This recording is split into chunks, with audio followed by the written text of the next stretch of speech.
공부에는 왕도가 없다. 공부에는 순서가 없다. 나는 반드시 합격한다. 매일 저녁 귀호보한다.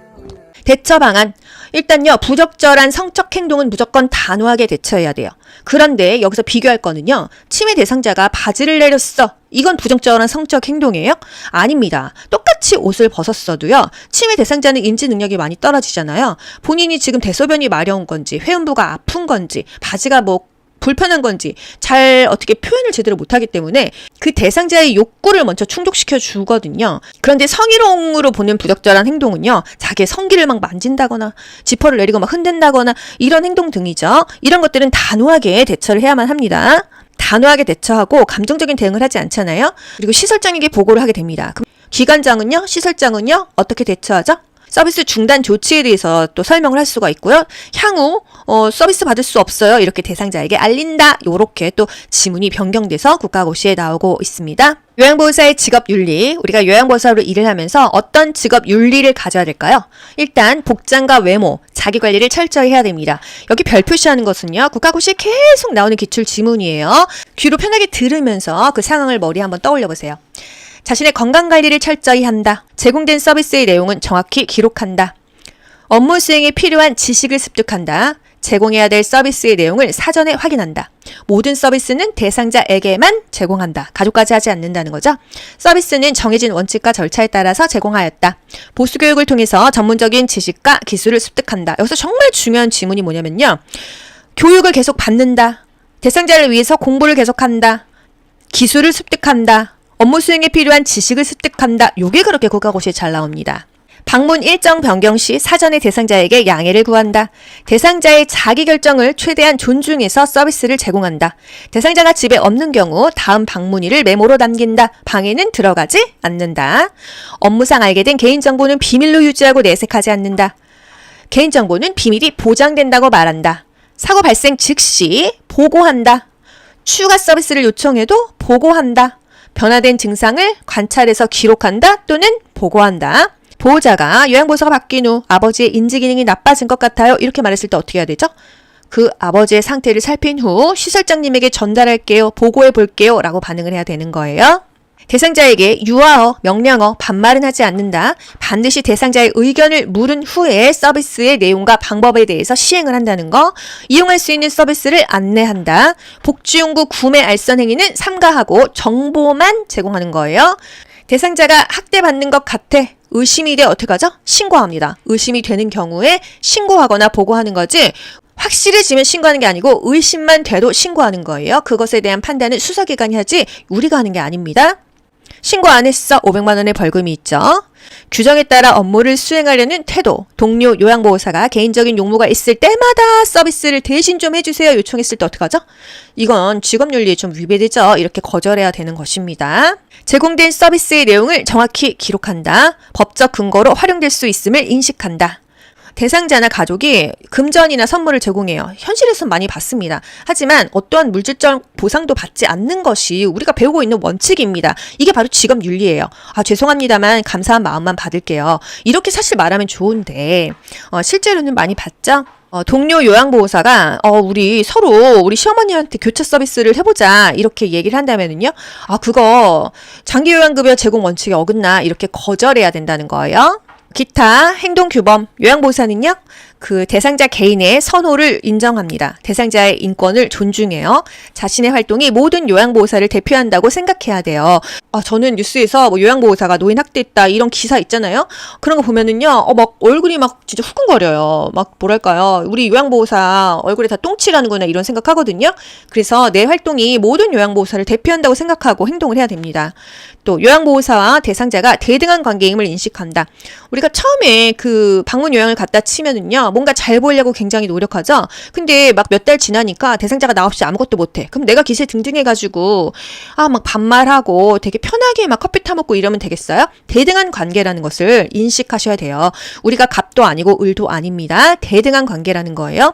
업무 중 알게 된 동료의 학대 행위를 신고한다. 뭔가 이상하면은 신고를 하는 거죠. 보고하는 거죠.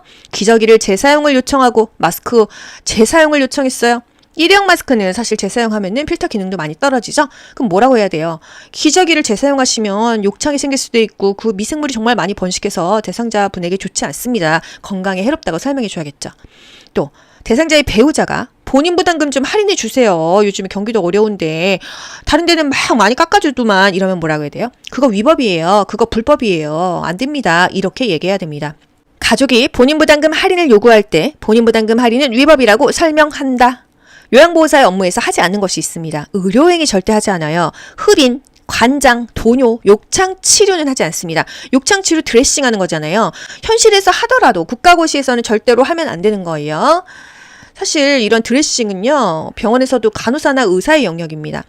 부모님 두 분 모두 서비스를 받고 있으니 제 빨래를 부탁드릴게요. 다른 기관은 다 그렇게 해주던데 이렇게 자녀가 말하면 어떻게 해야 되죠? 그거는 규정에 어긋나는 일이라서 해드릴 수가 없네요. 이렇게 말해야 됩니다. 요양보호사의 건강 및 안전관리 볼게요. 근골격계 질환, 이게 힘줄 근자입니다. 골격은 뭐예요? 뼈대 아니겠어요? 힘줄, 뼈, 근육, 인대, 관절, 연골 이런 것들의 어떤 장애가 생기는 것을 근골격계 질환이라고 하는 거예요. 일단 스트레칭을 해야 됩니다. 상하 좌우 균형 있게 교대로 스트레칭을 한다. 다음 중 틀린 것은 옳은 것은 이런 문제가 꼭 한 문제씩 나오죠. 상하 좌우 균형 있게 교대로 스트레칭하는 거고요. 우리 스트레칭할 때 금방금방 막 이렇게 동작 바꾸지 않잖아요. 조금 길게 유지하지 않습니까? 10에서 15초를 유지하는 거예요. 예를 들어서 제가 지금 목이 너무 아파요. 그러면 약간 옆으로 이렇게 당겨줍니다. 하나, 둘, 셋, 넷, 다섯, 여섯, 일곱, 여덟, 아홉, 열, 열하나, 열둘, 열세, 열네, 열다섯 이 정도까지 유지를 시켜주는 거예요. 10에서 15초를 유지합니다. 유지할 때만 10에서 15라는 숫자가 나오고요. 나머지는 5에서 10이라는 숫자가 나오는 거예요. 같은 동작은 반복을 하는데 5번에서 10번이나 반복을 하래요. 동작과 동작 사이에는요. 쉬는데 5에서 10초를 쉬래요. 유지하는 시간만 하나, 둘 이렇게 해서 15가지 유지했습니다. 요거 기억하시라고 일부러 제가 하나, 둘, 셋, 넷 이렇게 하는 거예요. 근섬유가 충분히 늘어나서 효과를 볼 수 있으니까 그렇게 스트레칭을 좀 길게 한다는 거. 스트레칭을 하면 관절의 가동 범위가 넓어진다. 관절의 각도가 넓어진다는 의미예요. 통증이 느껴지는 게 좋아요? 아니에요. 통증이 느껴지지 않고 시원하다고 느끼는 정도까지만 하고 계속 하는 겁니다. 통증은요, 부상을 초래할 수도 있고요. 근육이 너무 긴장될 수가 있어요. 호흡은 자연스럽게 하는 게 좋습니다. 근골격계 질환이 왔어. 가장 좋은 거는요. 휴식이에요. 외상을 조절하고 추가적인 조직 손상을 막기 위해서 휴식이 필요하다. 허리 아프면은 누우면 허리 좀 덜 아프지 않습니까? 냉찜질.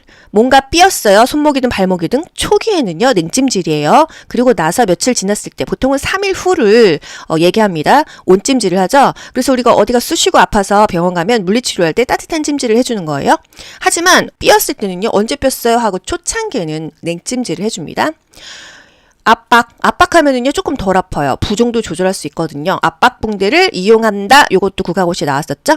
손목 부위에 압박 붕대를 감아준다. 아프면은 아대 같은 거 차잖아요. 그런 것이 다 압박의 효과예요.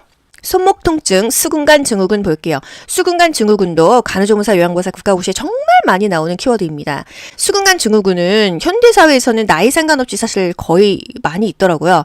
남녀 모두에게 발생하지만 40-60 사이에서 가장 흔히 발생하고 중년 이후 여성에게 호발한다. 만성 신부전으로 투석을 받는 환자 같은 경우도 흔히 발생한다.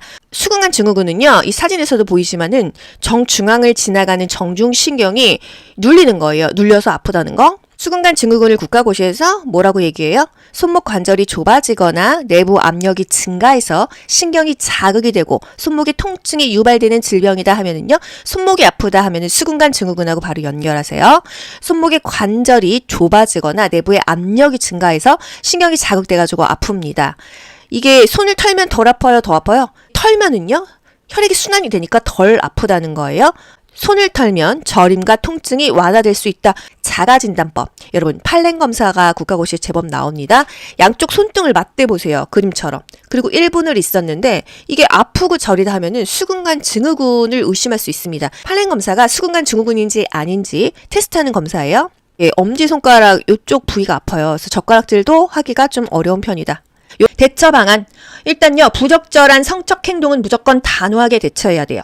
그런데 여기서 비교할 거는요, 침해 대상자가 바지를 내렸어. 이건 부적절한 성적 행동이에요?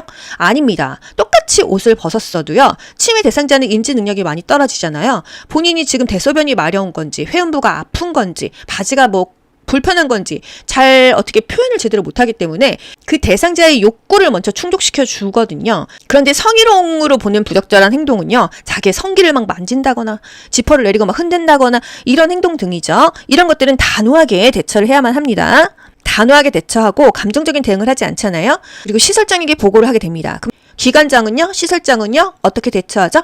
서비스 중단 조치에 대해서 또 설명을 할 수가 있고요. 향후 서비스 받을 수 없어요. 이렇게 대상자에게 알린다. 이렇게 또 지문이 변경돼서 국가고시에 나오고 있습니다. 요양보호사의 직업윤리. 우리가 요양보호사로 일을 하면서 어떤 직업윤리를 가져야 될까요?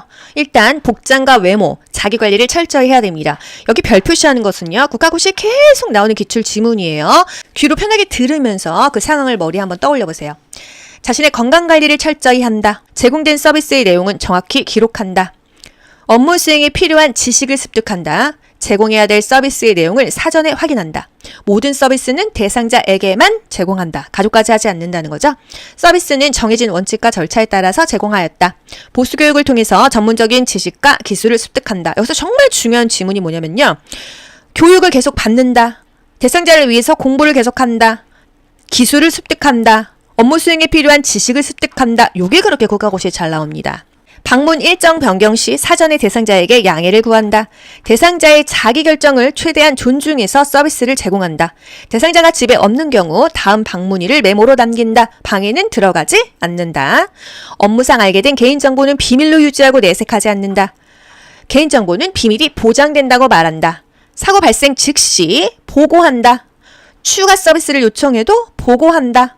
변화된 증상을 관찰해서 기록한다 또는 보고한다. 보호자가 요양보호사가 바뀐 후 아버지의 인지기능이 나빠진 것 같아요. 이렇게 말했을 때 어떻게 해야 되죠?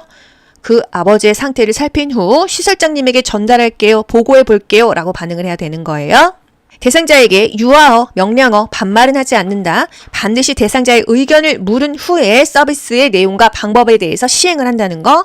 이용할 수 있는 서비스를 안내한다. 복지용구 구매 알선 행위는 삼가하고 정보만 제공하는 거예요. 대상자가 학대받는 것 같아. 의심이 돼 어떻게 하죠? 신고합니다. 의심이 되는 경우에 신고하거나 보고하는 거지. 확실해지면 신고하는 게 아니고 의심만 돼도 신고하는 거예요. 그것에 대한 판단은 수사기관이 하지 우리가 하는 게 아닙니다. 신고 안 했어 500만 원의 벌금이 있죠. 규정에 따라 업무를 수행하려는 태도, 동료 요양보호사가 개인적인 용무가 있을 때마다 서비스를 대신 좀 해주세요 요청했을 때 어떡하죠? 이건 직업윤리에 좀 위배되죠. 이렇게 거절해야 되는 것입니다. 제공된 서비스의 내용을 정확히 기록한다. 법적 근거로 활용될 수 있음을 인식한다. 대상자나 가족이 금전이나 선물을 제공해요. 현실에서 많이 받습니다. 하지만 어떠한 물질적 보상도 받지 않는 것이 우리가 배우고 있는 원칙입니다. 이게 바로 직업윤리예요. 죄송합니다만 감사한 마음만 받을게요. 이렇게 사실 말하면 좋은데 실제로는 많이 받죠? 동료 요양보호사가 우리 서로 우리 시어머니한테 교차 서비스를 해보자 이렇게 얘기를 한다면은요. 그거 장기요양급여 제공 원칙에 어긋나 이렇게 거절해야 된다는 거예요. 기타 행동규범 요양보호사는요. 그 대상자 개인의 선호를 인정합니다. 대상자의 인권을 존중해요. 자신의 활동이 모든 요양보호사를 대표한다고 생각해야 돼요. 저는 뉴스에서 뭐 요양보호사가 노인 학대했다 이런 기사 있잖아요. 그런 거 보면은요. 막 얼굴이 막 진짜 후끈거려요. 막 뭐랄까요. 우리 요양보호사 얼굴에 다 똥칠 하는구나 이런 생각하거든요. 그래서 내 활동이 모든 요양보호사를 대표한다고 생각하고 행동을 해야 됩니다. 또 요양보호사와 대상자가 대등한 관계임을 인식한다. 우리가 처음에 그 방문 요양을 갖다 치면은요. 뭔가 잘 보이려고 굉장히 노력하죠. 근데 막 몇 달 지나니까 대상자가 나 없이 아무것도 못해. 그럼 내가 기세 등등해가지고 막 반말하고 되게 편하게 막 커피 타먹고 이러면 되겠어요? 대등한 관계라는 것을 인식하셔야 돼요. 우리가 갑도 아니고 을도 아닙니다. 대등한 관계라는 거예요. 업무 중 알게 된 동료의 학대 행위를 신고한다. 뭔가 이상하면은 신고를 하는 거죠. 보고하는 거죠. 기저귀를 재사용을 요청하고 마스크 재사용을 요청했어요. 일회용 마스크는 사실 재사용하면은 필터 기능도 많이 떨어지죠? 그럼 뭐라고 해야 돼요? 기저귀를 재사용하시면 욕창이 생길 수도 있고 그 미생물이 정말 많이 번식해서 대상자분에게 좋지 않습니다. 건강에 해롭다고 설명해 줘야겠죠. 또 대상자의 배우자가 본인 부담금 좀 할인해 주세요. 요즘에 경기도 어려운데 다른 데는 막 많이 깎아주더만 이러면 뭐라고 해야 돼요? 그거 위법이에요. 그거 불법이에요. 안 됩니다. 이렇게 얘기해야 됩니다. 가족이 본인 부담금 할인을 요구할 때 본인 부담금 할인은 위법이라고 설명한다. 요양보호사의 업무에서 하지 않는 것이 있습니다. 의료행위 절대 하지 않아요. 흡인, 관장, 도뇨, 욕창 치료는 하지 않습니다. 욕창 치료 드레싱하는 거잖아요. 현실에서 하더라도 국가고시에서는 절대로 하면 안 되는 거예요. 사실 이런 드레싱은요, 병원에서도 간호사나 의사의 영역입니다. 부모님 두 분 모두 서비스를 받고 있으니 제 빨리 부탁드릴게요. 다른 기관은 다 그렇게 해주던데. 이렇게 자녀가 말하면 어떻게 해야 되죠? 그거는 규정에 어긋나는 일이라서 해드릴 수가 없네요. 이렇게 말해야 됩니다. 요양보호사의 건강 및 안전관리 볼게요. 근골격계 질환, 이게 힘줄 근자입니다. 골격은 뭐예요? 뼈대 아니겠어요? 힘줄, 뼈, 근육, 인대, 관절, 연골 이런 것들의 어떤 장애가 생기는 것을 근골격계 질환이라고 하는 거예요. 일단 스트레칭을 해야 됩니다. 상하 좌우 균형 있게 교대로 스트레칭을 한다. 다음 중 틀린 것은 옳은 것은 이런 문제가 꼭 한 문제씩 나오죠. 상하 좌우 균형 있게 교대로 스트레칭하는 거고요. 우리 스트레칭 할 때 금방금방 막 이렇게 동작 바꾸지 않잖아요. 조금 길게 유지하지 않습니까? 10에서 15초를 유지하는 거예요. 예를 들어서 제가 지금 목이 너무 아파요. 그러면 약간 옆으로 이렇게 당겨줍니다. 하나, 둘, 셋, 넷, 다섯, 여섯, 일곱, 여덟, 아홉, 열, 열하나, 열둘, 열세, 열네, 열다섯 이 정도까지 유지를 시켜주는 거예요. 10에서 15초를 유지합니다. 유지할 때만 10에서 15라는 숫자가 나오고요. 나머지는 5에서 10이라는 숫자가 나오는 거예요. 같은 동작은 반복을 하는데 5번에서 10번이나 반복을 하래요. 동작과 동작 사이에는요. 쉬는데 5에서 10초를 쉬래요. 유지하는 시간만 하나, 둘 이렇게 해서 15가지 유지했습니다. 요거 기억하시라고 일부러 제가 하나, 둘, 셋, 넷 이렇게 하는 거예요. 근섬유가 충분히 늘어나서 효과를 볼 수 있으니까 그렇게 스트레칭을 좀 길게 한다는 거. 스트레칭을 하면 관절의 가동 범위가 넓어진다. 관절의 각도가 넓어진다는 의미예요. 통증이 느껴지는 게 좋아요? 아니에요. 통증이 느껴지지 않고 시원하다고 느끼는 정도까지만 하고 계속 하는 겁니다. 통증은요, 부상을 초래할 수도 있고요. 근육이 너무 긴장될 수가 있어요. 호흡은 자연스럽게 하는 게 좋습니다. 근골격계 질환이 왔어. 가장 좋은 거는요. 휴식이에요. 외상을 조절하고 추가적인 조직 손상을 막기 위해서 휴식이 필요하다. 허리 아프면 누우면 허리 좀 덜 아프지 않습니까? 냉찜질. 뭔가 삐었어요. 손목이든 발목이든 초기에는요. 냉찜질이에요. 그리고 나서 며칠 지났을 때 보통은 3일 후를 얘기합니다. 온찜질을 하죠. 그래서 우리가 어디가 쑤시고 아파서 병원 가면 물리치료할 때 따뜻한 찜질을 해주는 거예요. 하지만 삐었을 때는요. 언제 삐었어요? 하고 초창기에는 냉찜질을 해줍니다. 압박하면은요 조금 덜 아파요. 부종도 조절할 수 있거든요. 압박 붕대를 이용한다. 요것도 국가고시에 나왔었죠. 손목 부위에 압박 붕대를 감아준다. 아프면은 아대 같은 거 차잖아요. 그런 것이 다 압박의 효과예요. 손목 통증, 수근관 증후군 볼게요. 수근관 증후군도 간호조무사 요양보호사 국가고시에 정말 많이 나오는 키워드입니다. 수근관 증후군은 현대사회에서는 나이 상관없이 사실 거의 많이 있더라고요. 남녀 모두에게 발생하지만 40, 60 사이에서 가장 흔히 발생하고 중년 이후 여성에게 호발한다. 만성 신부전으로 투석을 받는 환자 같은 경우도 흔히 발생한다. 수근관 증후군은요, 이 사진에서도 보이지만은 정중앙을 지나가는 정중신경이 눌리는 거예요. 눌려서 아프다는 거. 수근관 증후군을 국가고시에서 뭐라고 얘기해요? 손목 관절이 좁아지거나 내부 압력이 증가해서 신경이 자극이 되고 손목에 통증이 유발되는 질병이다 하면은요. 손목이 아프다 하면은 수근관 증후군하고 바로 연결하세요. 손목의 관절이 좁아지거나 내부의 압력이 증가해서 신경이 자극돼가지고 아픕니다. 이게 손을 털면 덜 아파요? 더 아파요? 털면은요. 혈액이 순환이 되니까 덜 아프다는 거예요. 손을 털면 저림과 통증이 완화될 수 있다. 자가진단법. 여러분 팔랭 검사가 국가고시에 제법 나옵니다. 양쪽 손등을 맞대보세요. 그림처럼. 그리고 1분을 있었는데 이게 아프고 저리다 하면은 수근관 증후군을 의심할 수 있습니다. 팔랭 검사가 수근관 증후군인지 아닌지 테스트하는 검사예요. 예, 엄지손가락 이쪽 부위가 아파요. 그래서 젓가락질도 하기가 좀 어려운 편이다. 공부에는 왕도가 없다. 공부에는 순서가 없다. 나는 반드시 합격한다. 매일 저녁 귀요보한다.